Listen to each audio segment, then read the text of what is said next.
नमस्कार साथियों, इस ऑनलाइन क्लासेज में आपका हार्दिक स्वागत। आज हम बात करेंगे वाद्य यंत्रों की। और वाद्य यंत्र है वो राजस्थान के कौन कौन से वाद्य यंत्र है उनकी हम बात करेंगे। सबसे पहले देखो हमारा टॉपिक है राजस्थान के लोक वाद्य। सबसे पहले देखो लोक वाद्य होते क्या है। लोक वाद्य जन साधारण द्वारा प्रयोग में लिए जाने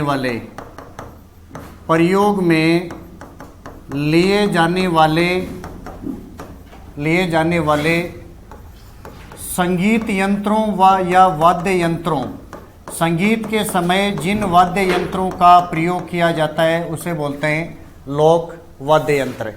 अब देखो हमारे राजस्थान के अंदर 4 प्रकार के वाद्य यंत्र होते हैं। सबसे पहला सुशिर वाद्य यंत्र। सुशिर वाद्य यंत्र का मतलब यह है कि किसी भी वाद्य यंत्र के अंदर फूंक मारने से अगर ध्वनि उत्पन्न हो तो उस वाद्य यंत्र को कहा जाता है सुशिर वाद्य यंत्र। यानी ऐसे वाद्य यंत्र जिसमें ध्वनि फूंक मारकर उत्पन्न की जाए, ऐसे वाद्य यंत्र को कहा जाता है सुशिर वाद्य यंत्र। तो पहला हमारा जो प्रकार है वो है सुशिर वाद्य यंत्र, जिसमें फूंक मारकर ध्वनि उत्पन्न करें, ऐसे वाद्य यंत्र को कहते हैं सुशिर वाद्य यंत्र। दूसरा देखो यहां पर है तत् वाद्य यंत्र। तत् का मतलब है तार। ऐसे वाद्य यंत्र जिसमें तार की सहायता से ध्वनि उत्पन्न करें, ऐसे वाद्य यंत्र को बोला जाता है तत् वाद्य यंत्र। तो एक तो फूंक मार के और दूसरा है इसके अंदर तारों को, ठीक है, या तारों की सहायता से जिस वाद्य यंत्र को बजाकर ध्वनि उत्पन्न की जाती है वो कहलाता है हमारा यहाँ तत् वाद्य यंत्र। फिर देखो तीसरा इसके अंदर जो प्रकार है वो है अवनद या ताल। अवनद या ताल का मतलब है ऐसा कोई भी वाद्य यंत्र जिसको चमड़े से मढ़ा जाता है और उसके ऊपर किसी डंडे या हाथ से चोट मारकर उसे बजाया जाता है या उसे ध्वनि निकालते हैं, ऐसे वाद्य यंत्र को कहा जाता है ताल वाद्य यंत्र या अवनद वाद्य यंत्र।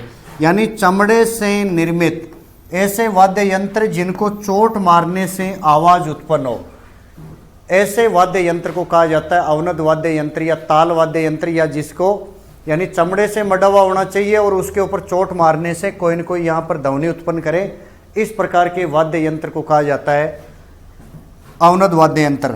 अब देखो यहाँ पर चौथा जो वाद्य यंत्र है वो है घन वाद्य यंत्र। ठीक है, ऐसे वाद्य यंत्र जो किसी भी धातु से बना हुआ हो और उस धातु के वाद्य यंत्र पर चोट मारने से ध्वनि निकले, या फिर 2 वाद्य यंत्रों को आपस में टकराने से ध्वनि निकले, ऐसे यानी धातु से निर्मित वाद्य यंत्र जिस पर चोट मारकर या आपस में टकराकर बजाया जाता है और उनसे कोई न कोई ध्वनि निकले, ऐसे वाद्य यंत्र को कहा जाता है घन वाद्य यंत्र। तो देखो 4 वाद्य यंत्र हो जाएंगे, जिनमें पहला फूंक मार के, दूसरा यहाँ पर है तारों से बना हुआ, और तीसरा चमड़े से मढ़ा हुआ और उस पर चोट मारने से, आघात करने से ध्वनि उत्पन्न हो, उसे कहते हैं अवनद। और चौथा हो जाएगा घन वाद्य यंत्र। ठीक है, जिसमें धातु से बना हुआ और उसके ऊपर चोट मारने से या आपस में टकराए जाने से जिन वाद्य यंत्रों की का जो है ध्वनि उत्पन्न की जाती है उसे बोलते हैं घन या धन वाद्य यंत्र। अब देखो कुछ वाद्य यंत्रों की अगर यदि हम बात करें तो देखो सबसे पहला जो वाद्य यंत्र है वो है हमारा सुशिर वाद्य यंत्र। कौन से हैं? सुशिर वाद्य यंत्र। और ऐसे सुशिर वाद्य यंत्र वो कौन कौन से होते हैं?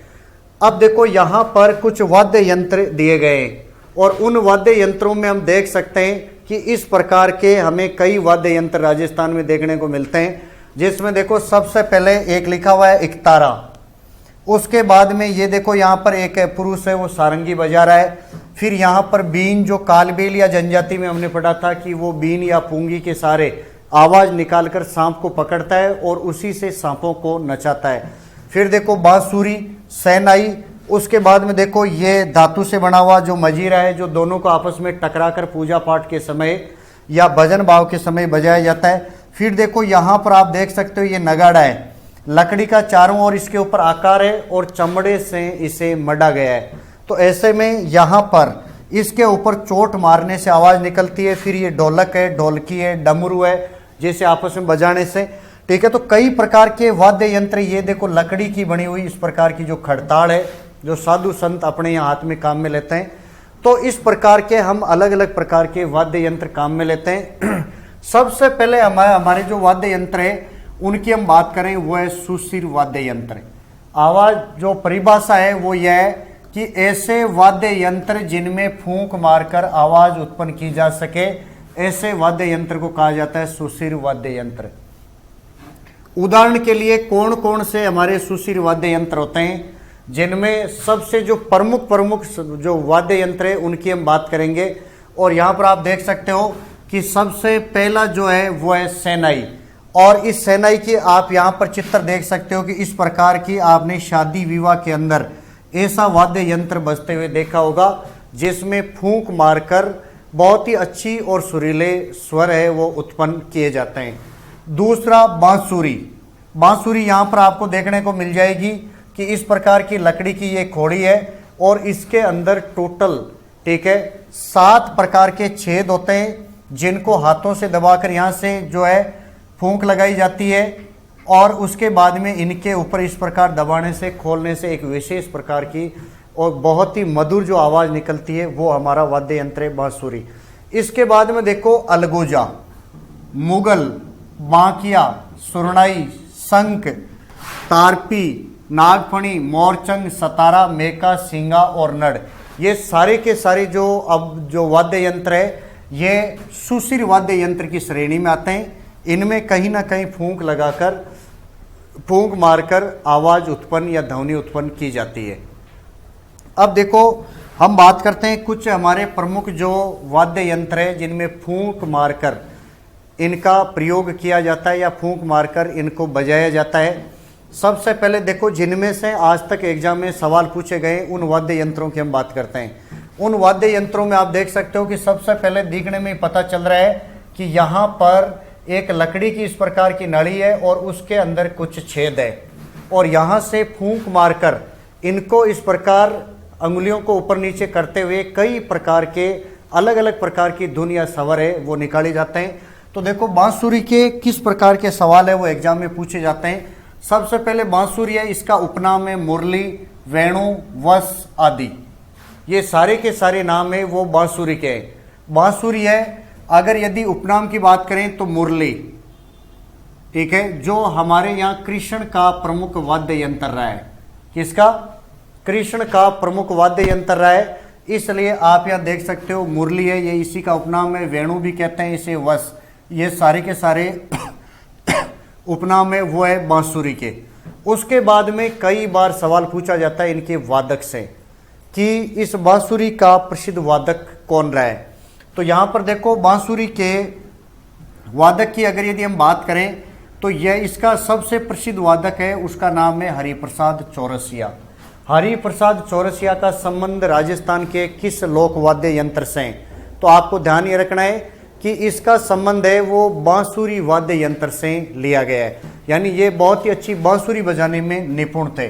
फिर देखो बात करें तो ये भगवान श्री कृष्ण का वाद्य यंत्र है। जैसे उदाहरण के लिए पिछले हमने वीडियो में देखा था या पिछले पेज में देखा था कि यहाँ पर ये जो डमरू है, ये डमरू शिव का वाद्य यंत्र है, शिव शंकर का प्रमुख वाद्य यंत्र है। उसी प्रकार हम बात करें तो यहाँ पर श्री कृष्ण का वाद्य यंत्र है वो है मुरली या बांसुरी। फिर देखो इसके अंदर बात करें तो टोटल छेद है वो हमने बात करी थी, इसमें टोटल 7 छिद्र होते हैं या 7 छेद होते हैं, जिनके सहारे फूंक मारकर एक मीठी और मधुर ध्वनि उत्पन्न की जाती है, स्वर निकाले जाते हैं। लेकिन कई के अंदर अगर यदि हम बात करें तो उसमें 5 छेद होते हैं, कई में 6 छेद होते हैं और कई में 7 छेद होते हैं। मुख्य जो बांसुरी होती है उसके अंदर ध्यान रखना टोटल कितने छेद होते हैं, 7 छेद। यहाँ पर देखो 5 छेद वाली भी होती है और 6 छेद वाली भी होती बांसुरी है। ऐसे में 5 छिद्र वाली बांसुरी होती है उसे कहते हैं पावला। पावला का मतलब है जिसके अंदर कितने छेद हो, 5, और जिसमें 6 छेद हो वो कहलाती है रूला। 6 छेद वाली बांसुरी है वो कहलाती है रूला, ठीक है। और टोटल इसके अंदर कितने होते हैं, 7 छेद। तो आप देखो इसमें देखकर बता सकते हो कि ये किस प्रकार की बांसुरी है। तो इसमें टोटल है वो आप देख सकते हो, 3 यहाँ पर है, 3 यहाँ पर, 6 और 1 यहाँ पर है, टोटल कितने 7 छेद है। तो ये जो मुख्य बांसुरी है, अगर किसी में यहाँ पर 5 और 6 हो तो 5 को पावला और 6 छेद वाला जो वाद्य यंत्र है उसे कहते हैं रूला। फिर देखो बात करें हम अलगोजा। अब यहाँ से आपके राजस्थान के संदर्भ में सबसे इंपॉर्टेंट सवाल बनता है कि पहली बात तो यह है कि जिस प्रकार हमारे राजस्थान का राज्य वृक्ष है, राजस्थान के राज्य पशु है, राजस्थान का राज्य फूल है, राज्य गीत है, राज्य नृत्य है, उसी प्रकार यहाँ पर हमारे वाद्य यंत्रों में भी राजस्थान का राज्य वाद्य यंत्र होता है। और राजस्थान के राज्य वाद्य यंत्रों की हम बात करें तो उनमें राजस्थान का राज्य लोक वाद्य यंत्र है वो कौन सा है, अलगोजा। तो आप ध्यान रखना, राजस्थान का जो राज्य वाद्य यंत्र है वो वाद्य यंत्र होगा अलगोजा। तो आप ध्यान रखना, अलगोजा है वो राजस्थान का राज्य लोक वाद्य यंत्र है।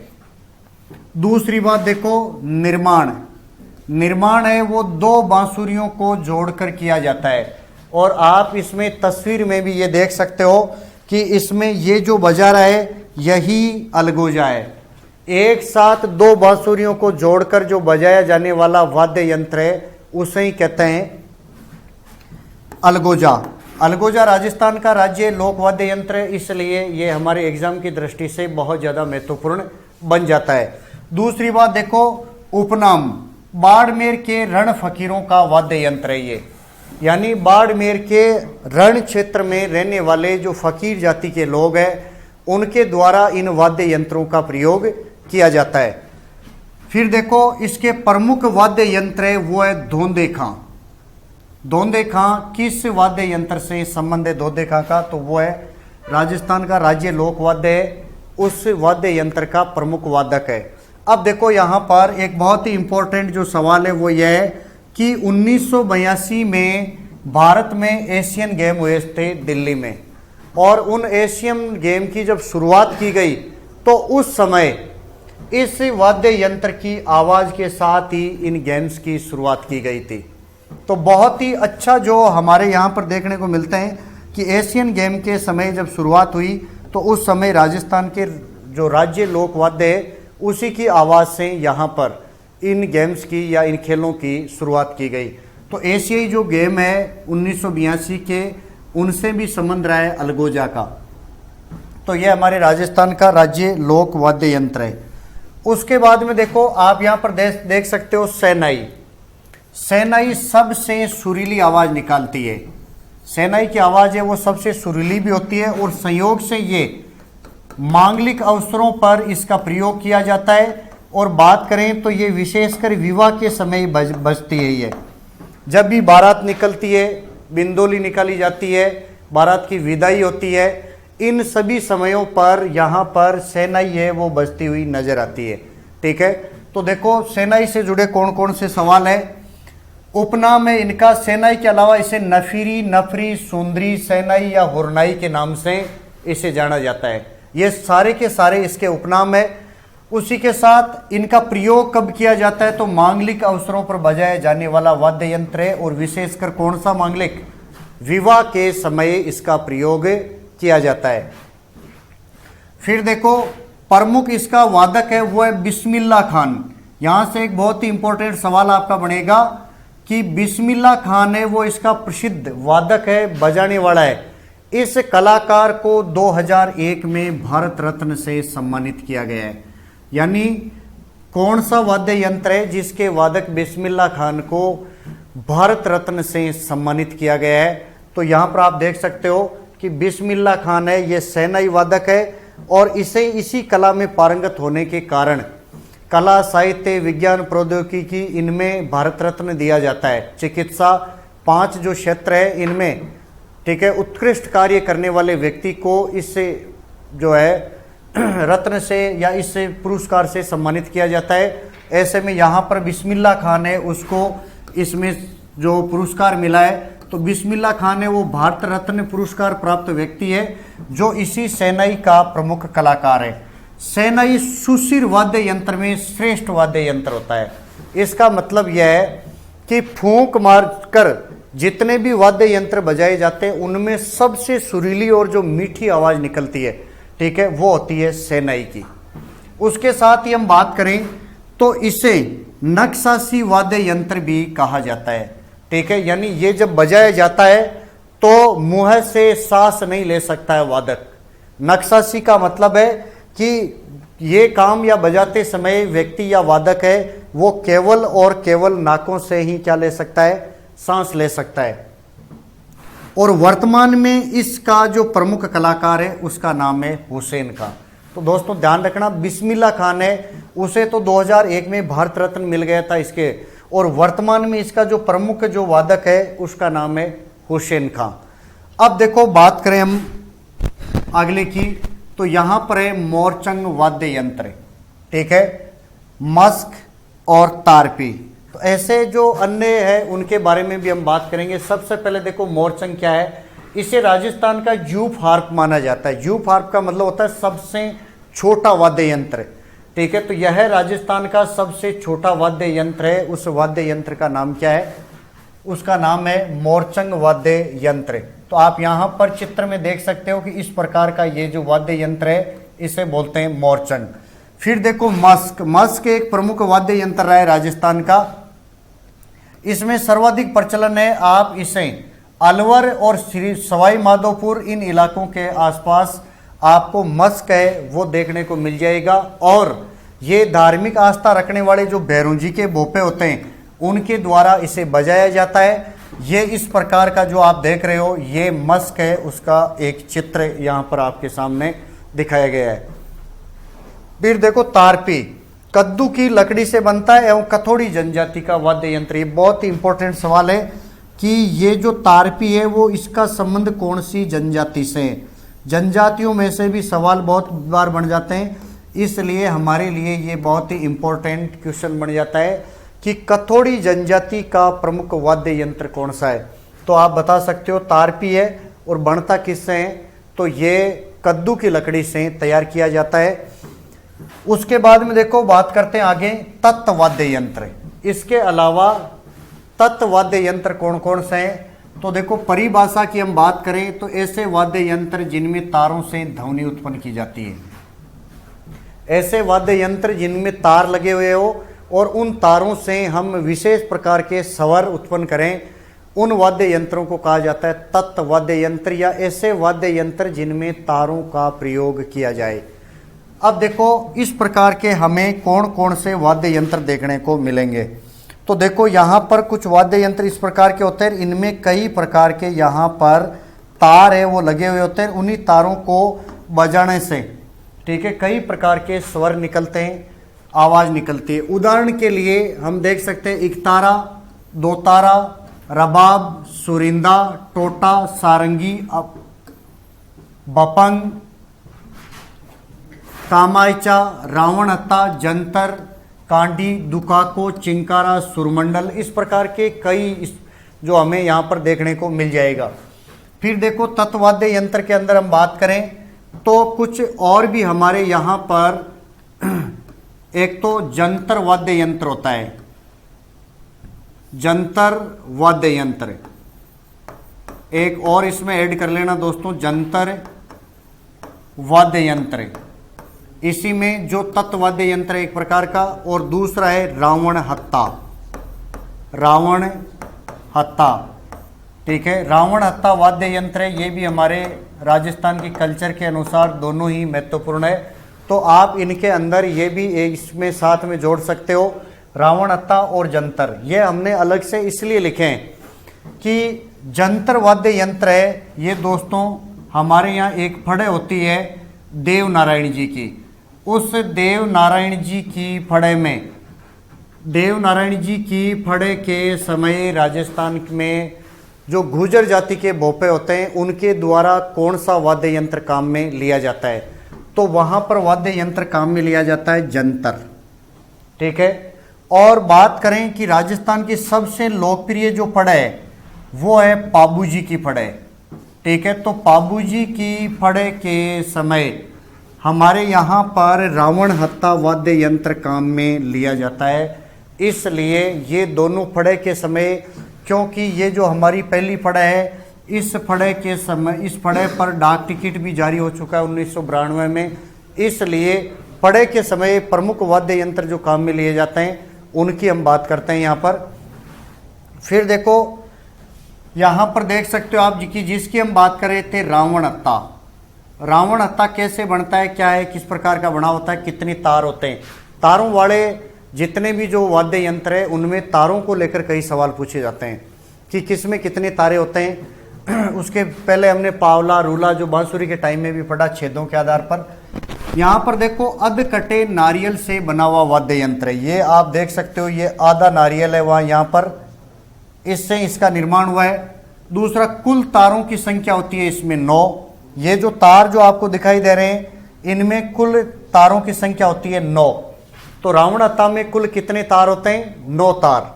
फिर देखो एक तार, ये बहुत इंपॉर्टेंट है, एक तार घोड़े की पूंछ के बाल से बना होता है, ठीक है, जिसको पुखावज कहते हैं।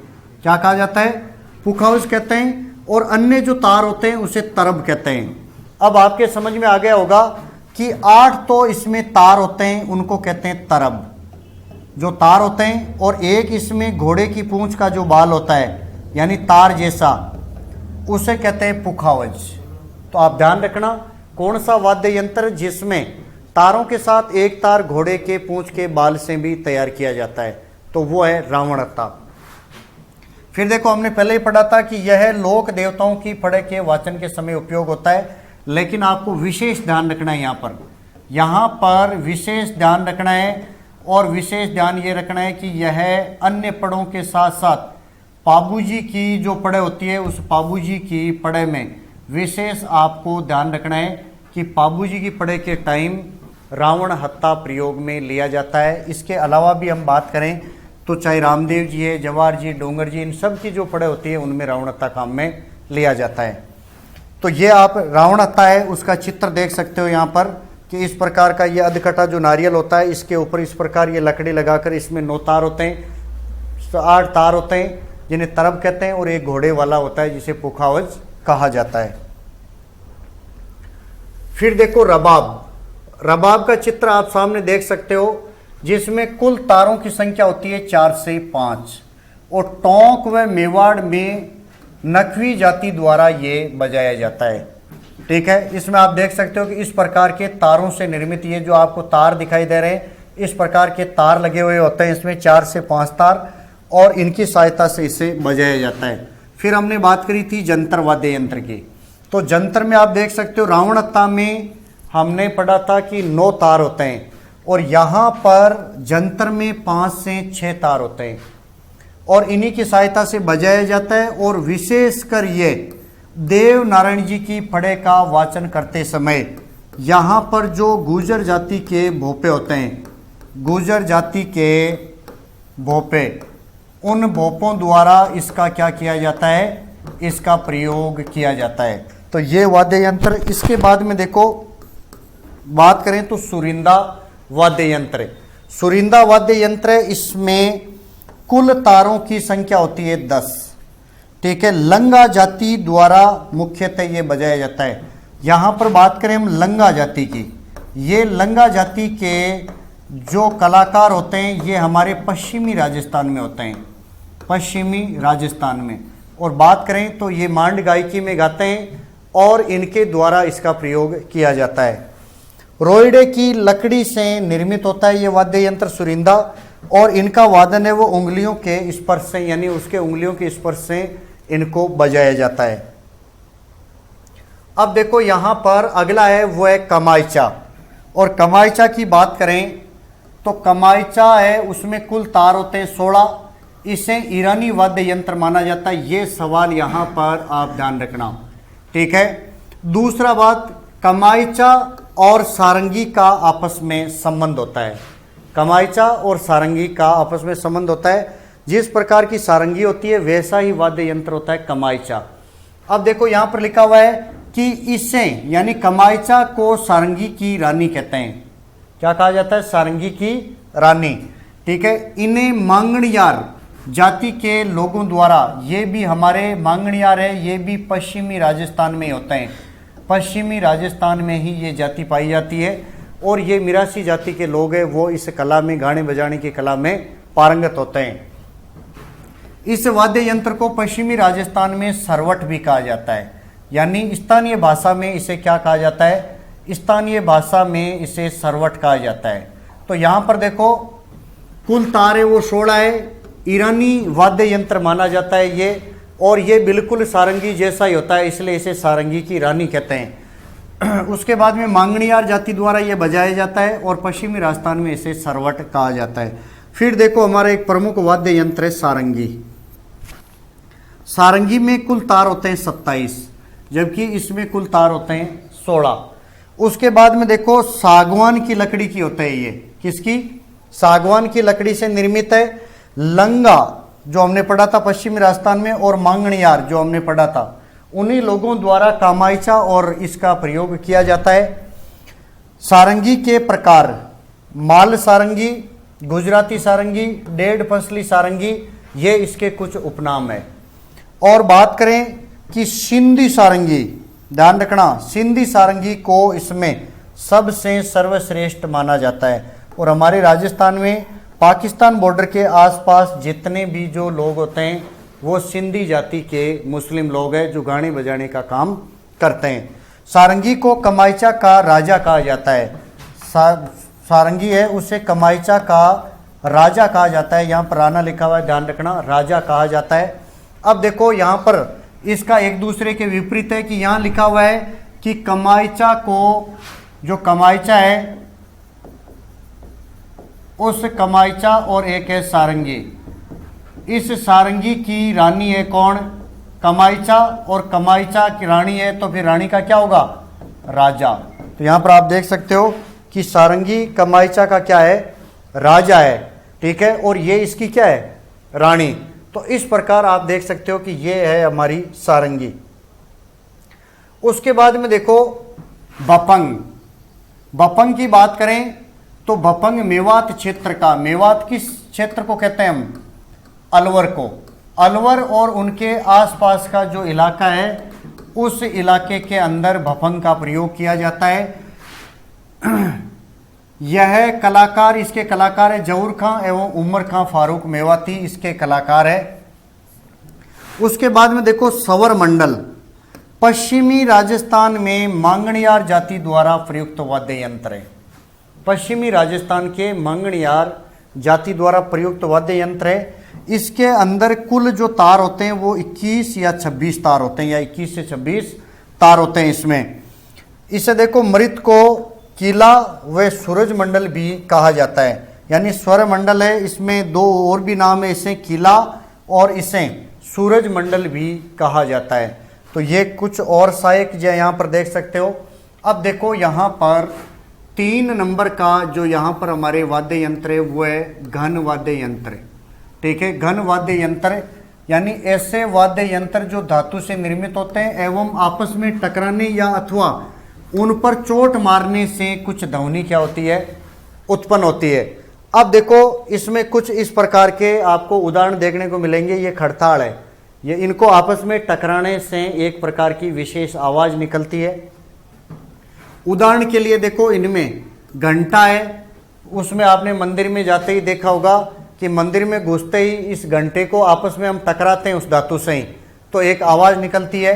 उसी प्रकार देव घंटा है, घंटी है, घुरलिया है, रमजोड़ है, थाली है, चिमटा, ठीक है, कासेच है, झालर है, कड़ताड़, खड़ताड़, घूगर, बरनी, टिकोरी, टंकोर, सांस, ताल, मंजीर, लेजिम, रणसिंह, ठीक है। ये सारे के सारे इसी प्रकार के वाद्य यंत्र है जो आपस के अंदर टकराने से या किसी पर आघात करने से, चोट मारने से एक प्रकार की ध्वनि उत्पन्न होती है।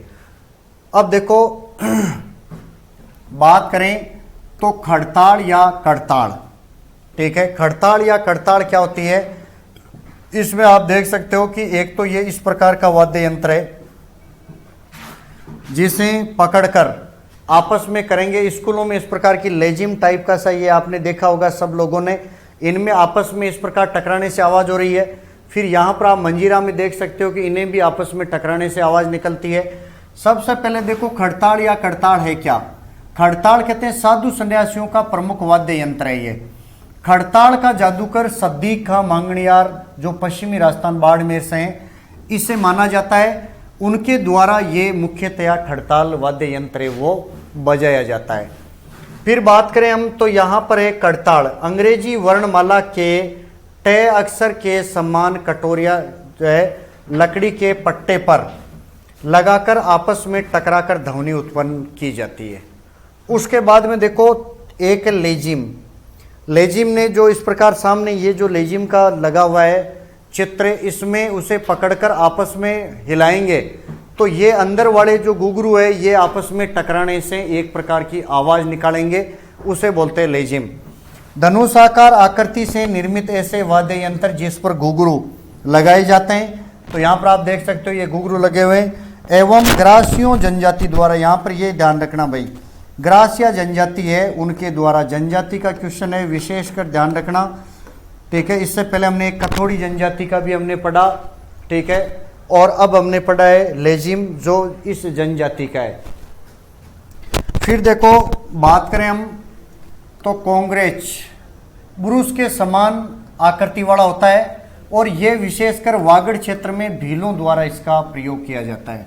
तो देखो यहाँ पर भील है, चाहे वो ग्रासिया है चाहे वो कथोड़ी है, सारे लोग कहीं ना कहीं वाद्य यंत्रों में रुचि रखते हैं और वाद्य यंत्रों में रुचि रखने के कारण यहाँ पर आप देख सकते हो कि सबसे पहले कथोड़ी का वाद्य यंत्र आया है, उसके बाद में दूसरा ग्रासियों का वाद्य यंत्र है लेजिम, और तीसरा यहाँ पर आप देख सकते हो कि कोग्रेच है, ये इस बागड़ क्षेत्र में भीलों द्वारा प्रयोग में लिया जाता है। फिर देखो मंजीरा का मध्य रूप ताल कहलाता है, मंजीरा का ये मध्य वाला जो भाग होता है उसे क्या बोलते हैं, ताल। फिर देखो उच्च रूप होता है वो होता है झांझ, यानी बड़ा बड़ा जो भाग होता है उसे बोलते हैं झांझ, ठीक है। अब विशेषकर ये किस समय काम में लिया जाता है, तो ये तेरे ताड़ी के समय इसका क्या किया जाता है, प्रयोग किया जाता है। तो इस प्रकार के वाद्य यंत्र हमें देखने को मिलेंगे। अब देखो चौथा जो हमारा प्रकार है वो है जिसे कहते हैं अवनद वाद्य यंत्र। यहाँ पर आप देख सकते हो कि हमारे वाद्य यंत्र का जो चौथा प्रकार है अवनद, यानी ऐसे वाद्य यंत्र जिनको चमड़े से मंडकर बनाया जाता है, वे उसके ऊपर चोट मारने से एक प्रकार की आवाज निकालते हैं, स्वर निकालते हैं। इस प्रकार के वाद्य यंत्र को कहा जाता है अवनद वाद्य यंत्र। अब देखो अवनद वाद्य यंत्रों की हम बात करें तो यहाँ पर कुछ अवनद वाद्य यंत्र है वो देख सकते हो आप। सबसे पहले देखो डमरू, डमरू भगवान शिव का वाद्य यंत्र है, जिसका हमने शुरू के अंदर एक चित्र भी देखा था डमरू का, कि वो जो डमरू है वो भगवान शिव का वाद्य यंत्र है। फिर डेरू, ये ध्यान रखना आप, आम की लकड़ी से निर्मित और कौन से लोक देवता से संबंधित है, गोगा जी। गोगा जी की आराधना में जो श्रद्धालु वाचन करते हैं और उस वाचन के समय जो वाद्य यंत्र काम में लिया जाता है वो कौन सा होता है, डेरू। डेरू वाद्य यंत्र का संबंध कौन सी जनजाति के लोगों से होता है, वो है गोगा जी। उसके बाद में देखो नौबत, आप सब जानते हो एक बहुत बड़ा जो ढोल होता है जिसके ऊपर कई लोग मिलकर जो है आघात करते हैं। फिर देखो बहुत सारे नाम है यहाँ पर, डुगडुगी है, कुंडी, शिल्पी, घेरा, माठ, ठीक है, डगडग, डगरी, माठ, मांदल, इसके अलावा ढोल, नगाड़ा, चंग, डप, ढपली, डुल्ली, माटे, तासे, ढोलक, खंजरी, ठीक है, ये सारे के सारे जो वाद्य यंत्र है ये कहीं ना कहीं खाल से मंडकर इसको तैयार किया जाता है और उसके बाद इनको बजाकर विशेष प्रकार की ध्वनि उत्पन्न की जाती है। तो ये मृदंग या पखावज, यहाँ पर आप ध्यान रखना, पखावज जो वाद्य यंत्र है वो पखावज वाद्य यंत्र किस समय बजाया जाता है, तो वल्लभ संप्रदाय द्वारा इसका प्रयोग किया जाता है। श्रीनाथ जी के मंदिर में इस पखावज वाद्य यंत्र को बजाकर हवेली शैली के अंदर संगीत है वो प्रस्तुत किया जाता है, ठीक है। तो इस प्रकार के कुछ यहाँ पर ये आप चित्र भी देख सकते हो जिसके अंदर ये अलग अलग प्रकार के चित्र दिए गए हैं जो यहाँ हमारे साज सज्जा में या किसी भी जागरण या अन्य के अंदर इस प्रकार के काम में लिए जाते हैं। तो हमारे यहाँ पर 4 प्रकार के प्रमुख वाद्य यंत्र और उनसे जुड़ी प्रमुख जो बातें और उनके कुछ खास चित्र है वो यहाँ पर आपको देखने को मिल रहे हैं। ठीक है, इस वाद्य यंत्र की क्लास में आज इतना ही।